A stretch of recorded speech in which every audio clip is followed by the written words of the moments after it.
Today I'm doing drum brakes on a 1990 Chevy G20 Sportvan. These are the 11-inch GM drum brakes. I just put a new axle in and I am reassembling the drum brakes now. The reason I'm making the video is because I find that it's pretty hard to find guides on how to do this in detail. You find ones that are kind of similar but not exactly the same, so I wanted to make a video instructing on how to assemble these on these vans specifically, because like I said, they're pretty hard to find. So first thing, this is the driver's side.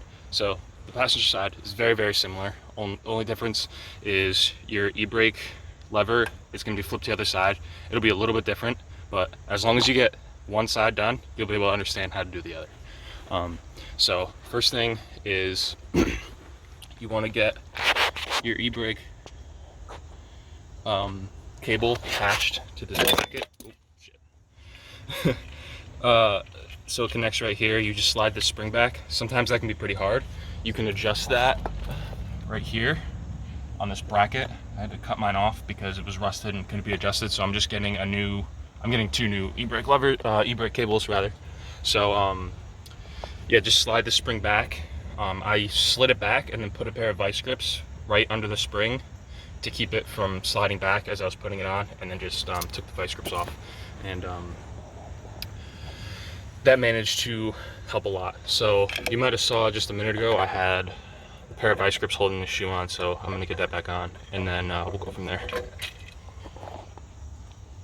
Okay, so I got the vice grips back in place. I only put those there just to kind of hold the shoe in place, because doing this with one person can be kind of tough, because you need to hold a few things at once so that everything doesn't kind of fall apart. So the next thing is going to be this piece right here. If you took them apart yourself, these come off as like kind of an assembled unit, unless you took it apart yourself.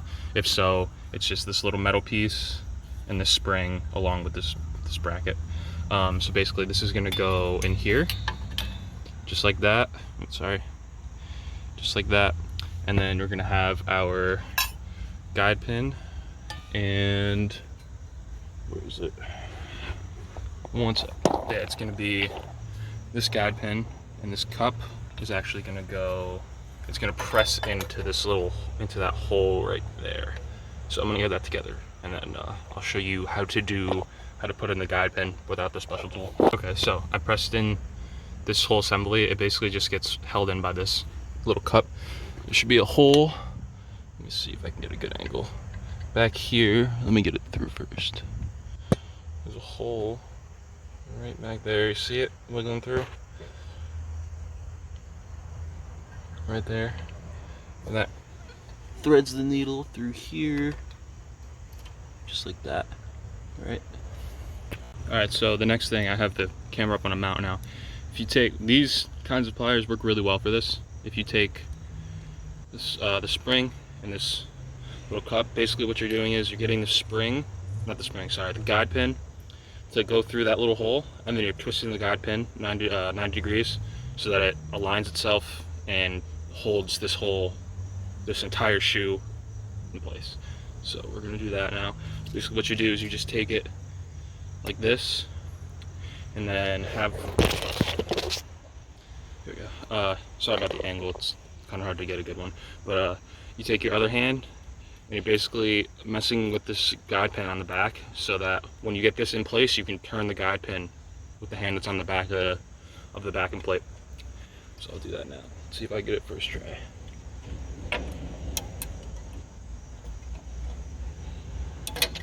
Easy as that. Okay, so you can see it's in. You can take these vice grips off now. It'll shift a little bit, but this will never come off, because this is holding it down at the backing plate now. So basically, see how that little pin there, let's get the focus, good enough, whatever. That little pin inside there is rotated, so this will never come off. Okay, on to the next thing. Alright, so a couple things I actually forgot to mention. So there's this little spring. It basically goes in here. It goes right on this little notch here, and it just holds that in place. That's one thing I forgot to mention. That can get in there pretty easily, so I'll do that in a second off camera. And another thing is there's actually 2 different kinds of shoes here. So you have one shoe, you can count it by the rivets that hold it in. So that one has 2, 4, 6, 8. This one has 8 rivets, so that's the shoe that's going to go towards the front of the vehicle. That's upside down. That goes towards the front. I believe that's called the secondary shoe, is the smaller one of the 2. And then you have your primary shoe, which has 10 rivets, and that goes towards the back. It's different for the other side, I believe. I can't really remember, but just make sure everything fits well and nothing's in backwards. I'll check at the end of the video to make sure which side is which, and I'll let you know. But yeah, just make sure you don't have the shoes on backwards, or else it won't work and nothing will go into place correctly. All right, so I got this piece in. It was pretty easy. I got the spring in down here, and I got this top piece here in. So all this is held together now. This isn't gonna move.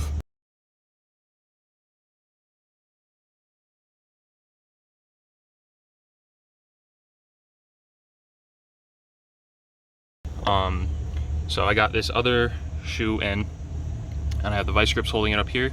The next thing to do is to get the hold down spring in here. So it's the same procedure as the other side. This one's a little bit easier because there's no extra bracket here that you need to hold in. So I'm actually going to go ahead and do that without the camera really quick. All right, so these are in place. I had a little bit of trouble getting those in, so I cut the camera. But next thing is the spring goes here, loops through there, goes through the back behind this plate here, and then your self-adjuster wheel goes in here. I'm not sure which way it goes. I'll show you. I have reference pictures, but yeah, that's the next thing. All right, so that's all together. This spring should go on second.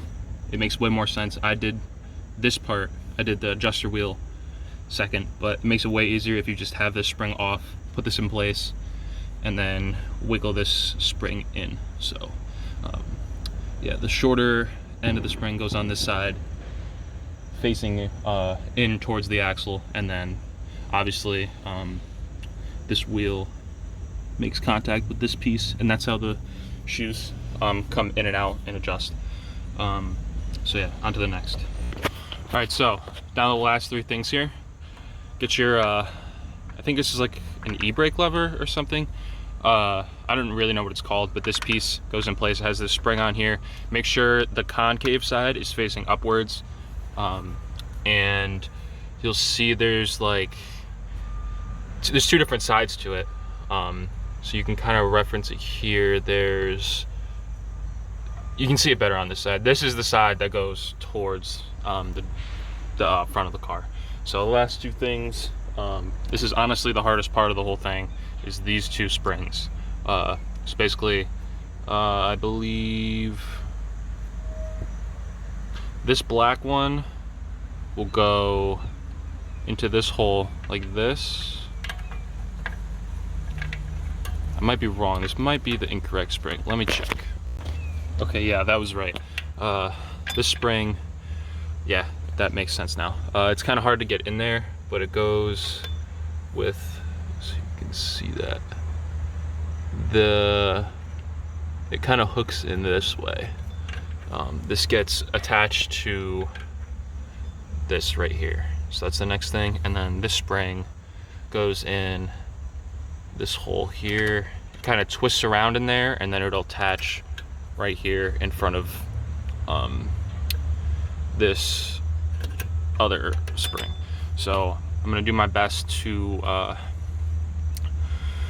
show you how to do this, because it can be pretty tough. You're basically gonna use leverage with a screwdriver and kind of jam it somewhere in here and do that, and it'll pop right into place. So let's try that. So here's a good angle for you. So you take flathead screwdriver, put the spring in here.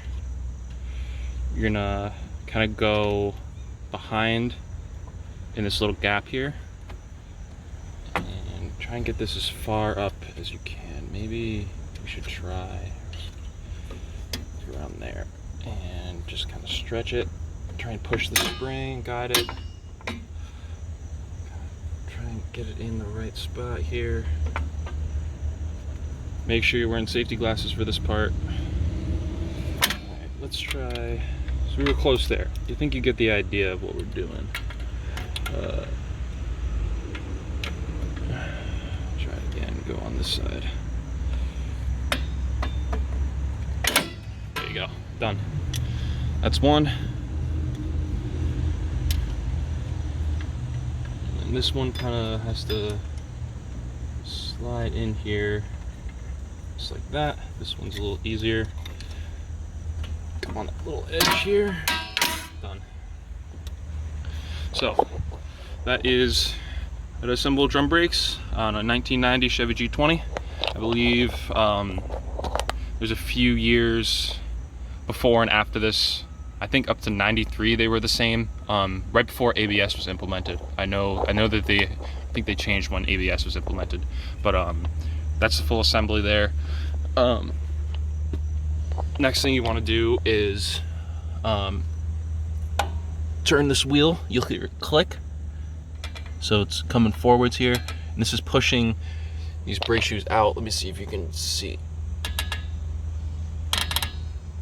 Very, very subtle, but you basically want to adjust it enough so that when you put your drum on, you can just barely fit it on there.